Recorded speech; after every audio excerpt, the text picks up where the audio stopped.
தற்கொலை செய்து கொள்பவன் கையை கட்டி கொண்டு தற்கொலை செய்து கொள்வானா? அறிவுபூர்வமாக கொஞ்சம் யோசிங்களேன். அப்போது இன்றைக்கு இதில் சம்மந்தப்பட்ட நபர்கள் மிக முக்கியமான புள்ளிகளுடைய பெயர்கள்லாம் அதில் வந்திருக்கு. குறிப்பாக நாங்குநேரியை சேர்ந்த காங்கிரஸ் கட்சியுடைய எம்எல்ஏவும் காங்கிரஸ் கட்சியுடைய முக்கிய பொறுப்பில் இருக்கக்கூடிய ரூபி மனோகருடைய பெயர்லாம் அதில் இருக்குன்னு உடனே அது நீங்கள் எம்எல்ஏவாக இருக்கட்டும், எம்பியாக இருக்கட்டும், எந்த அதிகார மையத்தில் இருக்கக்கூடிய நபர்களாக இருந்தாலும் விசாரணைக்கு எடுக்கணும். நீங்கள் விசாரணைக்கு எடுக்காமல் அவர்கள் திமுகவோட நெருக்கமாக இருக்கிறார்களோ அல்லது திமுக அவர்களுக்கு சிபாரிசு செய்தாலோ அந்த கோணத்தில் நீங்கள் விஷயத்தை கொண்டு போனீங்கன்னாக்கா தமிழ்நாட்டில் இன்றைக்கி ஒரு காங்கிரஸ் கட்சியோட மாவட்ட தலைவருக்கு நடந்த சம்பவம் நாளைக்கு யாருக்கு வேணாலும் நடப்பதற்கான வாய்ப்பு இருக்குது இல்லைங்களா? இன்றைக்கி ஒரு ப்ரீ பிளான்டாக ஒரு மர்டர் செஞ்சிட முடியும் பொழுது பிரச்சனைகள், அந்த மிரட்டல்கள், அவர் வீட்டை ஏற்கனவே ஒரு வாரம் 10 நாளைக்கு முன்னாடி நோட்டம் போட்டது, அவரை கொலை செய்வதற்கு ஆட்கள் வந்திருக்கிறது, அந்த கடிதம் கொடுக்கப்பட்டது ரொம்ப டீட்டெயில்டாக இருக்குது. அப்போது இது ஒரு சில கொலைகளில் எந்த துப்புமே இருக்காது.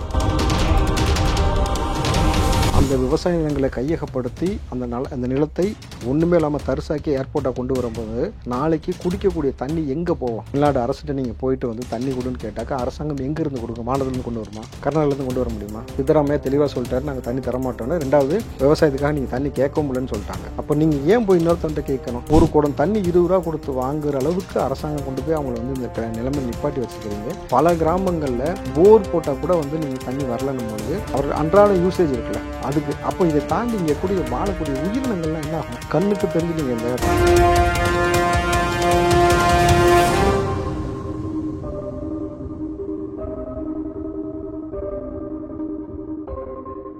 ரியல் ஒன் வாய்ஸ் நேயர்களுக்கு வணக்கம். இன்றைக்கு நம்முடன் கலந்துரையாடுவதற்காக இணைகிறார் காங்கிரஸை சேர்ந்த திரு ராவுதர் இப்ராஹிம் அவர்கள். வணக்கம். வணக்கம். எப்படி இருக்கீங்க? நல்லமா சார், நெல்லை ஜெயக்குமார் அவர்களுடைய கொலை வழக்கு, காங்கிரஸை சேர்ந்த அவருடைய நிர்வாகி அவர்களுடைய கொலை வழக்கு அடுத்தடுத்த கட்டத்தை நோக்கி போயிட்டு இருக்கு. இதுல அடுத்து என்ன நிகழப்போகுதுன்னு நினைக்கிறீங்க?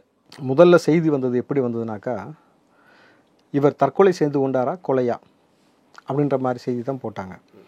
ஏன் அவருடைய பாடியை பார்க்கும் பொழுதே உங்களுக்கு தற்கொலையா கொலையான்றது கண்டறிய முடியாதா? இன்றைக்கு செய்தி எப்படி வந்திருக்கு? கைகள் கட்டப்பட்ட நிலையில் கிடந்தார். அப்போ எப்படி நீங்கள் அந்த மாதிரி செய்தியை முதல்ல போட்டீங்க? எதன் அழுத்தத்தின் பேரில் எப்படி போட்டீங்க? தற்கொலை செய்து கொள்பவன் கையை கட்டி கொண்டு தற்கொலை செய்து கொள்வானா?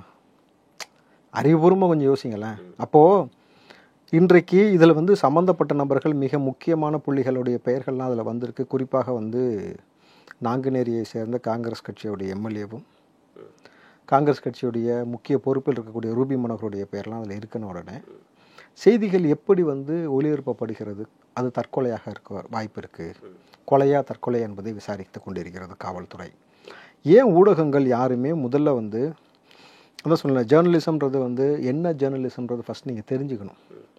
ஜேர்னலிசம்னால என்னன்னு தெரியாமல் இந்த லேகியம் வித்த டாக்டர் கூட அசிஸ்டண்ட்டாக இருந்தவங்கலாம் இன்றைக்கி ரிப்போர்ட்டுன்னு சொல்லிட்டு ஊடகத்தில் உட்காந்துக்கிட்டு இருக்கக்கூடிய நபர்களை ரொம்ப கொச்சையாக கேள்வி கேட்குறது, வரக்கூடிய கெஸ்ட்டு தூண்டுறது, செத்து போன்றது, நக்கல் பண்ணுறது, இந்த மாதிரியான விஷயங்கள்லாம் செஞ்சுக்கிட்டு இருந்தீங்கன்னாக்கா அந்த உண்மைத்தன்மை என்றைக்குமே மறைக்கப்படும். நீங்கள் இன்டெலிஜென்ட் ஜேர்னலிசம்னாலே என்னன்றது இன்றைக்கி தெரியல. அதை தெரிஞ்சுக்கிட்டு நீங்கள் ஜேர்னலிஸ்ட்டுக்குள்ளே வரணும் முதல்ல. ரெண்டாவது விஷயம், காவல்துறையுடைய வேலையை காவல்துறை செய்து கொண்டு இருக்கிறதா அப்படின்னு ஒரு கேள்வியை தாண்டி நீங்கள் ஒரு செய்தியை ஒளிபரப்புவதற்கு முன்பாக இப்போது கிடைக்கக்கூடிய செய்திகளை அப்படியே வாங்கி போடுவது மட்டுமல்ல ஜேர்னலிசம்.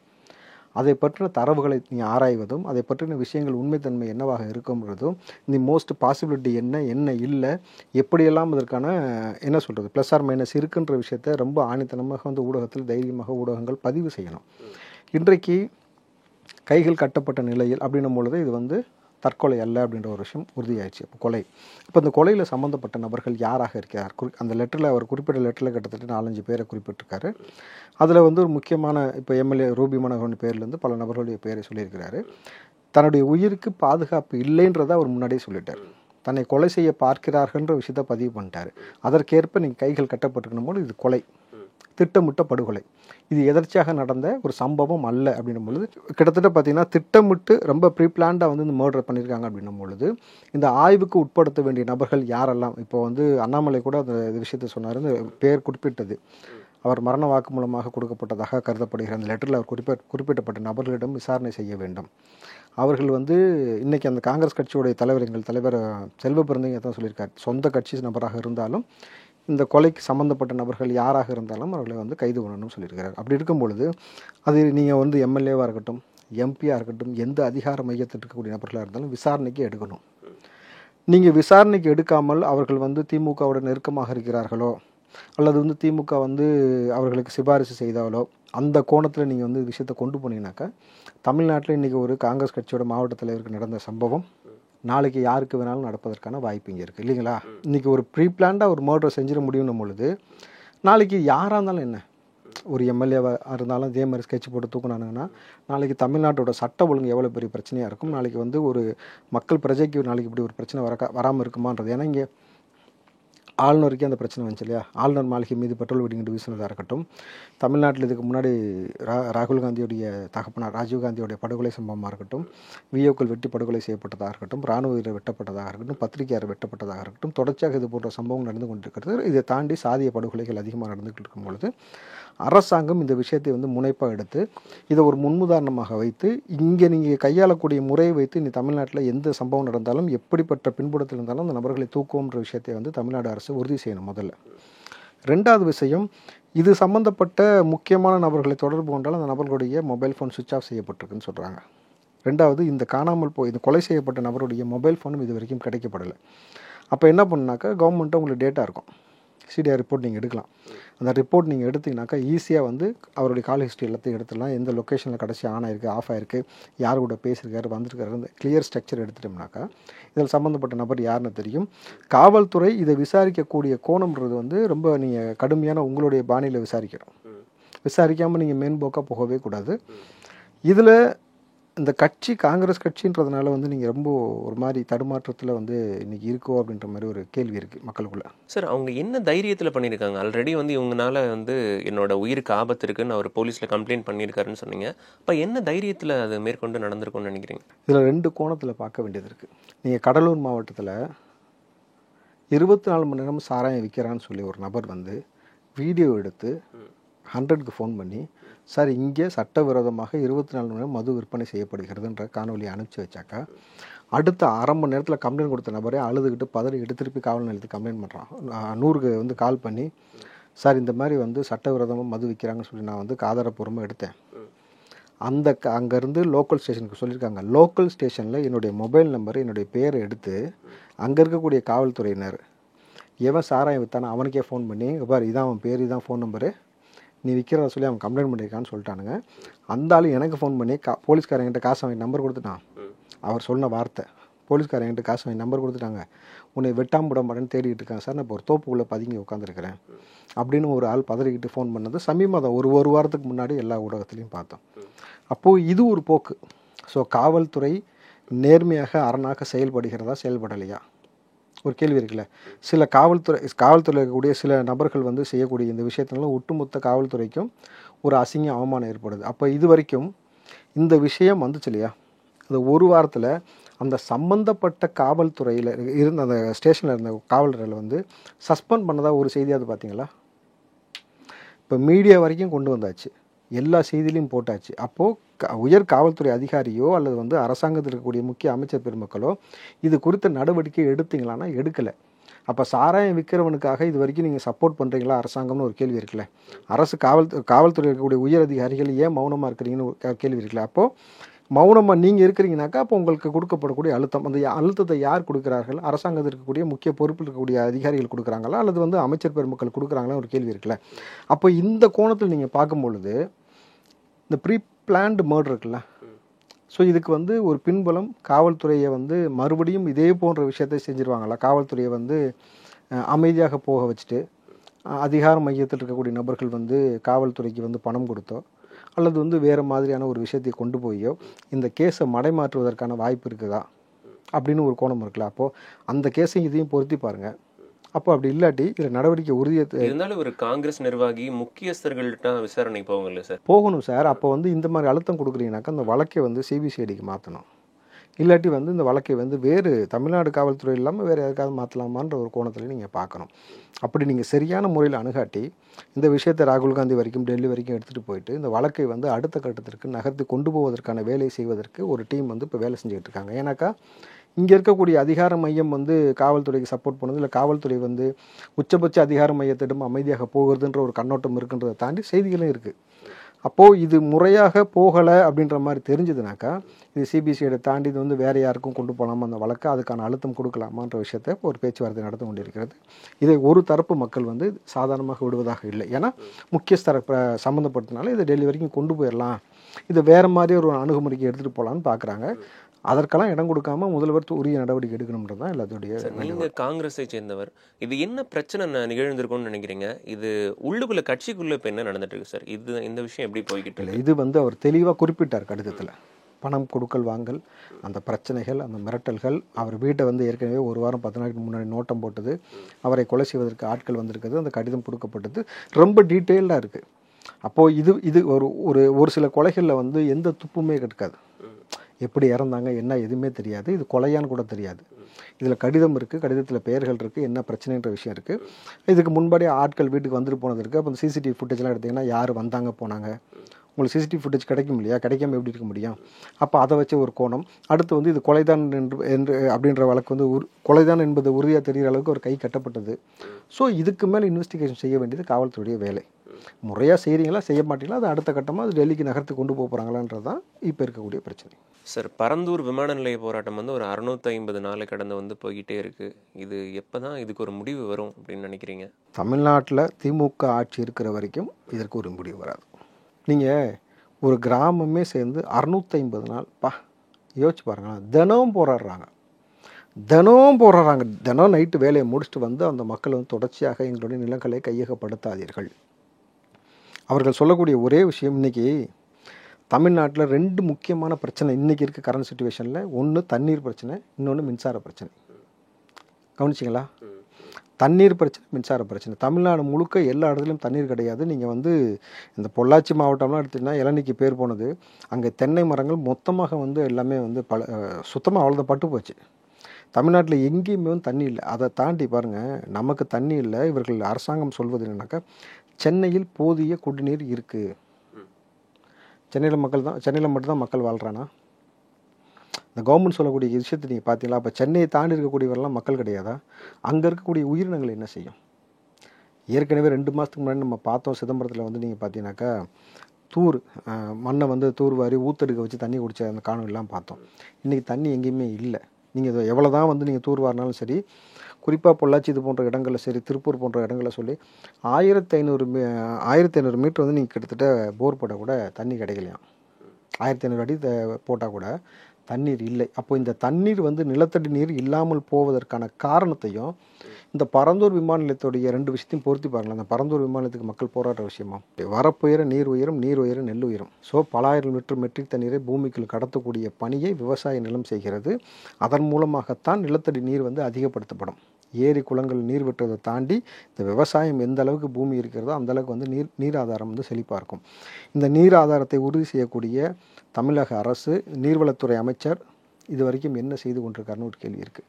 2வது விஷயம் அவர்கள் சொல்லக்கூடியது, இந்த விவசாயத்தை வச்சு ஒரு சர்க்கிள் இருக்குல்ல, நம்ம சொன்னோம்ல, முன்னாடியே பேசியிருக்கிறோம்.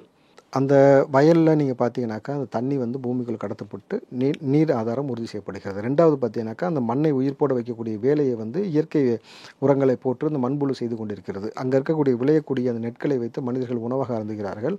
அந்த வைக்கலை வைத்து மாடுகள் வந்து உணவாக அருந்துகிறது. அதை தாண்டி அந்த வைக்கலை வந்து அந்த நெல்லை ஏற்றுமதி செய்வதன் மூலம் தமிழ்நாடுடைய பொருளாதாரம் மேம்படுகிறது. இதை தாண்டி அந்த வயலில் வரக்கூடிய எலி, பூரா, அந்த பறவைகள், அந்த உணவு வளையம் இருக்கு இல்லையா, அந்த சுழற்சி வந்து அதிகமாக நடந்து கொண்டே இருக்கிறது. இப்படிப்பட்ட விஷயத்தை தமிழக அரசு தேடி அந்த விவசாய நிலங்களை கையகப்படுத்தி அந்த நிலத்தை ஒன்றுமே இல்லாமல் தரிசாக்கி ஏர்போர்ட்டாக கொண்டு வரும்போது நாளைக்கு குடிக்கக்கூடிய தண்ணி எங்கே போவோம்? தமிழ்நாடு அரசுகிட்ட நீங்கள் போயிட்டு வந்து தண்ணி கொடுன்னு கேட்டாக்கா அரசாங்கம் எங்கேருந்து கொடுக்கும்? வானத்துலேருந்து கொண்டு வருமா? கர்நாடகாலேருந்து கொண்டு வர முடியுமா? சித்தராமையா தெளிவாக சொல்லிட்டாரு, நாங்கள் தண்ணி தரமாட்டோன்னு. 2வது, விவசாயத்துக்காக நீங்கள் தண்ணி கேட்க முடியலன்னு சொல்லிட்டாங்க. அப்போ நீங்கள் ஏன் போய் இன்னொருத்தன்ட்ட கேட்கணும்? இன்னொருத்தன்ட்ட ஏன் போய் பிச்சை எடுக்கணும்? காலங்காலமாக நம்ம அப்படியே விவசாயம் பண்ணிக்கிட்டு இருந்தோம். அப்போ நீர் ஆதாரத்தை வைத்து அன்றைக்கெலாம் வந்து எங்கே நீங்கள் கிணறு தோண்டினாலும் பார்த்தீங்கன்னா தண்ணி ஈஸியாக கிடைக்கும். இன்றைக்கி கிணறு வெட்டினாலும் தண்ணி இல்லாத காரணம் என்ன? நிலத்தடி நீர் வந்து இந்த மாதிரி காணாமல் போயிட்டு. அதற்கு மெயினான காரணம் விவசாய நிலங்களை அழிப்பது. இந்த அடிப்படையான விஷயம் கூட புரியாமல் முதல்வர் தன்னை டெல்டாக்காரன் விவசாயின்னு சொல்லிக்கிட்டு ஷூவை போட்டு வயக்காட்டில் இறங்குறதா இருக்கட்டும், அந்த மக்களின் மீது வந்து தொடர்ச்சியாக ஒரு என்ன சொல்கிறது, ஒரு அராஜக போக்கை கட்டவிழ்த்து விடுறது இருக்குல்ல, நிலம் கொடுக்காட்டி குண்டா சட்டம் போடுவோன்ற வரைக்கும் போயிட்டாங்க, தமிழக அரசு போட்டாங்க. ஸோ இந்த மாதிரியான விஷயத்தை தொடர்ந்து செஞ்சுருக்குன்னா அடுத்த தலைமுறைகள் நீருக்கும் சோறுக்கும் எங்கே போவாங்கன்ற ஒரு கேள்வி இருந்துக்கிட்டே இருக்குது. இப்போ வரைக்கும் நம்ம போராடுறோம். நீங்கள் வந்து சென்னையில் நீங்கள் கேளுங்க, எல்லோரும் இந்த கேன் வாட்டர் வாங்கி குடிக்கிற அந்த கருமத்தில் என்னென்ன கலந்துருக்குன்னு தெரியாது, அது மூலம் எவ்வளோ நோய்வாய் வரும்னு தெரியாது. பிற மாவட்டங்களில் ஒரு குடம் தண்ணி 20 ரூபா கொடுத்து வாங்குறாங்க. ஒரு குடம் தண்ணி 20 ரூபா கொடுத்து வாங்குற அளவுக்கு அரசாங்கம் கொண்டு போய் அவங்கள வந்து இந்த நிலைமையில் நிப்பாட்டி வச்சுருக்கிறீங்க. பல கிராமங்களில் போர் போட்டால் கூட வந்து நீங்கள் தண்ணி வரலன்னும் பொழுது அவர்கள் அன்றாட யூசேஜ் இருக்குல்ல அதுக்கு. அப்போ இதை தாண்டி இங்கே கூடிய வாழக்கூடிய உயிரினங்கள்லாம் என்ன ஆகும்? கண்ணுக்கு தெரிஞ்சு நீங்கள் இந்த பட்டாம்பூச்சி, தட்டான்னு சொல்லுவாங்க, அப்புறம் வண்ணத்து பூச்சிகள், பட்டாம்பூச்சி. இந்த பட்டாம்பூச்சி, தட்டாம்பூச்சிலாம் காணாமலே போயிடுச்சு. தேனீகள் அதிகமாக வாழக்கூடிய இடங்கள் எல்லாமே அழிஞ்சு போச்சு. இந்த சிட்டுக்குருவிகள் எல்லாமே அழிஞ்சு போச்சு. பறவை இனங்கள் அழிஞ்சு போச்சு. காகத்தை தவிர மிச்சம் இருக்கக்கூடிய உயிரினங்களாக இருக்கட்டும், சிறு சிறு உயிரினங்கள் இருக்குல்ல, மண் சார்ந்து வாழக்கூடிய உயிரினங்கள் எல்லாமே வந்து இந்த வறட்சி வெப்பத்தினால வந்து இறந்து போச்சுனாக்கா, இந்த பூமி உயிர்ப்போடு இருப்பதற்கு எல்லா உயிரினங்களும் தேவை அவசியமாக. அதை கொண்டு தானே அந்த சுழற்சி ஏற்படும். அந்த மகரந்த சேர்க்கைகள் நடக்கிறதெல்லாம் எப்படி நடக்கும்? அந்த வண்ணத்து பூச்சிகள் மூலமும் தட்டான் மூலமும் இந்த வந்து தேனீக்கள் மூலம் நடக்கக்கூடிய விஷயங்கள்லாம் இல்லாமல் போய் இன்றைக்கி ஒன்றுமே இல்லாமல் போயிட்டுருக்கு. இந்த சாதாரண ஒரு அடிப்படை விஷயம் புரியாமல் அரசாங்கம் நீங்கள் என்ன பண்ணுறீங்க? பெரும் பெரும் நிறுவனங்களை வந்து தண்ணி எடுத்து உறிஞ்சி விற்பதற்கு அனுமதி கொடுத்து வச்சுருக்கிறீங்க. ஒரு பக்கம் கோலா கம்பெனிகள், இந்த பெப்சி, கோலா, இந்த மாதிரி நபர்களுக்கு அனுமதி கொடுத்துருக்கீங்க. அரசாங்கமே நீங்கள் வந்து பல இடங்களில் வந்து தண்ணி எடுத்து கொண்டு போய் விற்பதற்கு பல நிறுவனங்களுக்கு அனுமதி கொடுத்துருக்கீங்க. நம்மளுக்கு நாளைக்கு இது எப்படி போய் முடிய போகுதுன்னே தெரியல. உள்ளபடி சொல்கிறோம்ல, திமுக ஆட்சி வந்த பிறகு இது ஒரு மோசமான ஒரு போக்காக பார்க்கப்படுகிறது. நாளைக்கு நம்ம எங்கே போய் நிற்போம்ன்றது நமக்கு தெரியாது.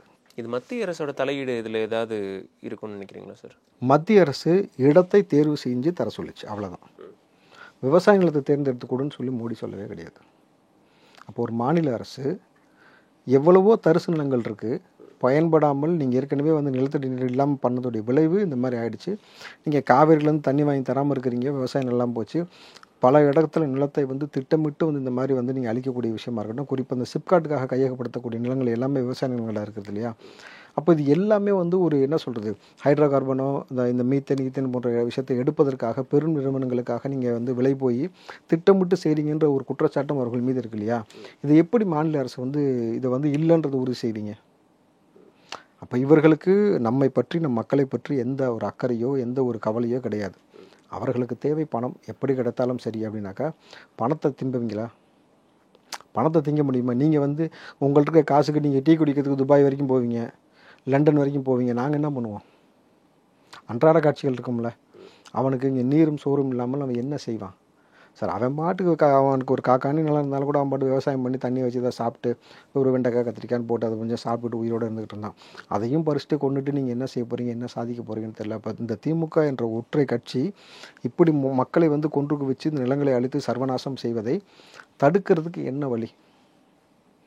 மோடி சொன்ன ஒரு வழி தான் எனக்கு தெரிஞ்சு, திமுக என்ற ஒரு கட்சி இருக்கக்கூடாது. இருந்தாக்கா இதான் நடக்கும். பர்டிகுலராக அவங்க ஏன் சார் அந்த இடத்த சூஸ் பண்ணுறாங்கன்னு நினைக்கிறீங்க? அவங்கள தான் கேட்கணும். ஏன்னா இது பெரும் பெரும் நிறுவனங்களோடு ஏதோ ஒப்பந்தம் போட்டிருக்கப்படுகிறது அப்படின்ற மாதிரி. இவ்வளோ நாள் போராட்டம் நடக்குது, சரி, மக்களும் பார்க்குறாங்க, மீடியாலும் காமிக்கிறாங்க, ஸோ வேற இடத்துக்கு தான் மாற்றிடலாம் அப்படின்னு சொல்லிட்டு அவங்க ஒரு ஸ்டெப்பு கூட எடுக்க மாட்டாங்க மாநில அரசு. அதுதான் என்ன கேள்வி, ஒரு மிகப்பெரிய ஒரு கேள்வி எழுதலாம். அதை அந்த இடத்தை சுற்றி பெரும் நபர்கள், பெரும் முக்கிய புள்ளிகள் பல ஏக்கர் இடம் வாங்கி வச்சிருப்பதாகவும், ஏர்போர்ட் அங்கே வந்தால் தான் இவர்கள் நிலம் வந்து பெரிய வளர்ச்சி பெறும் அப்படின்றதுக்காக ஒரு திட்டம் இருக்குன்னு அவங்க மீது ஒரு குற்றச்சாட்டு இருக்குது. ஆய்வு செய்வோம். ஏற்கனவே ஆய்வு செஞ்ச ஒரு நபரை தூக்கியிருக்காங்க. பல நபர்கள் இதில் சேர்ந்து ஆய்வு செய்ய வேண்டிய பொறுப்பும் கடமையும் நமக்கு இருக்குது. பார்ப்போம். இந்த பேருந்து பிரச்சனைன்றது வந்து முடிஞ்ச பாடே இல்லை சார். இந்த ஒரு பக்கம் விமான நிலைய பிரச்சனை, ஒரு பக்கம் பேருந்து பிரச்சனை, அதுவும் இப்போ போயிட்டே தானே சார் இருக்குது. இப்போ திருவள்ளூரில் நீங்கள் பார்த்தீங்கன்னாக்கா அங்கேருந்து கிளம்பக்கூடிய பேருந்து வந்து அது மகளிர் பேருந்து, இலவச பேருந்து, எல்லா இடத்துலையும் ஓட்ட அது வீடியோ எடுத்தே காட்டுறாங்க. அது வந்து டிரைவர்கிட்ட கேட்கும்பொழுது டிரைவர் கோவப்பட்டு சில வார்த்தைகள்லாம் பிரயோகப்படுத்தி மக்கள் மீது பிரயோகப்படுத்துகிறார். என்கிட்ட வந்து என்ன பண்ண போகிறீங்க, அரசாங்கம் என்ன பேருந்து கொடுக்குதோ அதை தான் நாங்கள் ஓட்டுறோம், கீர் போட எவ்வளோ கஷ்டமாக இருக்குது, கிளச் மிதிக்க எவ்வளோ கஷ்டமாக இருக்குன்னு எங்களுக்கு தான் தெரியுதுன்னு அவர் புலம்புறாரு. மக்களுடைய உயிர் மீது எந்த அக்கறையும் கவலையும் உங்களுக்கு இருக்கிற மாதிரி தெரில. அங்கே இருக்கக்கூடிய நபர்கள் சொல்கிற குற்றச்சாட்டு, ட்ரெஸ் எல்லாம் உட்காந்துட்டு எழுந்திரிச்சு கிழியுது, அங்கங்கே மாட்டி ஃபுல்லாக தகரமாக இருக்குது, ஓட்டை கிட்டத்தட்ட பார்த்தீங்கன்னாக்கா உள்ளே இருந்து டயர் தெரியுது, இந்த பக்கம் தெரியுது, மறுபடியும் ஒரு படிக்கட்டுக்கு உடஞ்சி விழுந்திருக்கு, மறுபடியும் பார்த்தீங்கன்னாக்கா ரொம்ப மோசமான ஒரு அவலமான நிலை நம்ம பார்த்துக்கிட்டு இருக்கிறோம். ஆனால் இன்றைக்கு இந்த அரசாங்கம் வந்து இந்த ஒரு கண்டக்டர் வந்து கீழே விழுந்தா தெரியுங்களா, சீட்டோட பேருந்து திருச்சி பக்கத்தில். அப்போ அடுத்த நாளே ஒரு விஷயம் சொன்னாங்க, எல்லா பேருந்தும் ஆய்வுக்கு உட்படுத்த பிறகே வந்து பயன்பாட்டுக்கு அனுப்பப்படும் சொல்லிட்டு. அப்போ இது வரைக்கும் ஆய்வுக்கு உட்படுத்தவே இல்லை. அந்த பேருந்துகள் பயன்பாட்டுக்கு வந்துக்கிட்டே இருக்கணும் பொழுது அப்போ அரசாங்கம் விடக்கூடிய அறிக்கையெல்லாம் வெற்றறிக்கை. அந்த நேரத்துக்கு விஷயத்தை முடிக்கிறதுக்கும் மடைமாற்றுவதற்கும் இது போன்ற விஷயத்தை செய்கிறாங்களே தவிர உள்ளபடி மக்கள் மீதோ மக்கள் உயிர் மீதோ அக்கறை இல்லாமல் தொடர்ந்து இந்த திமுக அரசாங்கம் இது போன்ற விஷயத்தை செய்து கொண்டே இருக்கிறது தான் ரொம்ப வருத்தமான விஷயமா இருக்குது. மகளிருக்கெல்லாம் இலவசமாக இந்த பேருந்து பயணம் கொடுக்கறனால இப்படி முடியுதா சார்? இது எதனால் வந்து இந்த ஃபினான்ஷியல் ஏதாவது ப்ராப்ளம் இருக்கா இந்த பேருந்தில்? சரி செய்ய வேண்டிய பொறுப்பும் கடமையும் உங்களுக்கு தானே இருக்குது. சரி, இங்கே இருக்கக்கூடிய ஆர்டிஓக்கள் என்ன செய்றீங்க சார்? இன்றைக்கி நீங்கள் வேலை செய்கிறீங்க கவர்மெண்ட்டில், ஆர்டிஓக்கள் எல்லாமே உங்களை அத்தனை பேர் மேலும் வந்து நாளைக்கு வழக்கு வருவதற்கான எல்லா சாத்தியக்கூறும் இருக்குது. வீடியோ ஃபுட்டேஜோட எந்த நாளில் ஓடின பேருந்து எந்தெந்த நேரத்தில் எந்தெந்த சம்பவம் நடக்குன்றத காணொலி மூலமாக பதிவு இருக்குது. ஊடகங்களும் அதை பதிவு செஞ்சுக்கிட்டே வருது. நாளைக்கு ஆட்சி மாறும் பொழுது இதையெல்லாம் வச்சு ஆர்டிஓ மேலே வழக்கு போடுவாங்க. நீங்கள் எப்படி இதுக்கு அனுமதி கொடுக்கலாம், எப்படி நீங்கள் வந்து அனுமதி கொடுத்து பேருந்து இயக்கலாம்? நீங்கள் அதுக்கு தானே வந்து நீங்கள் பார்த்தீங்கன்னாக்கா வருஷம் இல்லை 2 வருஷத்துக்கு ஒரு முறை வந்து எதுக்காக வந்து எஃப்சி பண்ண சொல்கிறாங்க? அப்போது இதெல்லாம் வந்து நாளைக்கு வந்து ஒரு பெரிய தலைவலியாக மாறும். நாளைக்கு வந்து பல அதிகாரிகள் கைது செய்யப்படுவீங்க, பல நபர்கள் வந்து நீதிமன்றத்தில் வந்து நிற்கக்கூடிய நிர்பந்தம் கட்டாயம் ஏற்படும். அப்போது நீங்கள் வந்து ஒன்று இது சம்மந்தப்பட்ட பிரச்சனையை அதிகாரிகள் போயிட்டு நீங்கள் வந்து அமைச்சர் பெருமக்கள்கிட்ட சொல்லுங்கள். அப்படி இல்லை அப்படின்னாக்கா நீங்களே வந்து சில ஊடகங்களுக்கு இது போல் நடக்குதுன்ற விஷயத்தை தெரியப்படுத்துங்க. மக்களும் இருக்கக்கூடிய செய்தியாளர்களும் மக்களும் வந்து அந்த விஷயத்தை எதிர்க்கட்சி நபர்களும் அரசாங்கத்திற்கு ஒரு அழுத்தத்தை கொடுப்பார்கள். ஏன்னா இது முழுக்க மக்களுடைய உயிர் சம்பந்தப்பட்ட பாதுகாப்பும் தரமும் குறைக்கப்பட்டு இலவசம் கொடுக்கப்படுதா சார்? அப்படிதான் தோணுது. அதாவது 1960 வாங்கின பேருந்து போல் நான் சொன்னல, கிட்டத்தட்ட ஸ்கிராப்புக்கு போக வேண்டிய வண்டியெல்லாம் போட்டு இலவசம்ன்ற பேரில் நீங்கள் கொடுக்குறீங்க. குறிப்பாக மகளிர் தான் அதில் அதிகமாக போகக்கூடிய நபர்கள், மகளிர் தான் இலவச பேருந்து. அந்த மகளிருடைய நிலைமை என்ன? அதில் பயணம் பண்ணக்கூடிய நபர்கள் மகளிர் மட்டும் கிடையாது, ஆண்கள் குழந்தைகள் எல்லாமே. அப்போ எல்லாமே உயிர்கள். அந்த உயிர்களுடைய நிலைமை என்ன? தொடர்ச்சியாக பேருந்துகள் வந்து உடஞ்சிக்கிட்டே இருக்கிறதும் இந்த மாதிரி விஷயம் போகிறது வந்து அரசாங்கம் வந்து கவனக்குறைவாக இருக்குது. உயிரிழப்பு ஏற்பட்டாலும் நீங்கள் கவனக்குறைவாக இருக்கிறீங்கன்னும் பொழுது மக்கள் தான் புரிஞ்சுக்கணும். தேடி திமுகவை ஏன் ஓட்டு போட்டிங்க, மறுபடியும் திமுகவுக்கு இதே மாதிரி விஷயம் பண்ணிக்கிட்டே இருக்கணும் பொழுது ஒன்று மக்கள் திருந்தணும், இல்லை அரசாங்கம் திருந்தணும். ரெண்டுமே நடக்கலாட்டி உயிரிழப்பு ஏற்பட்டிருக்கும். அது ஒரு நாள் செய்தியாக ஊடகத்தில் வரும், சம்மந்தப்பட்டும் அழுவான், மற்றவன் வந்து ஒரு செய்தியாக பார்ப்பான். இவ்வளோ தான் நடக்கும் தமிழ்நாட்டில். நிகழ்ச்சியில் கலந்து கொண்டு பல்வேறு கருத்துக்களை பகிர்ந்து கொண்டமைக்கு நன்றி சார். நன்றி சார்.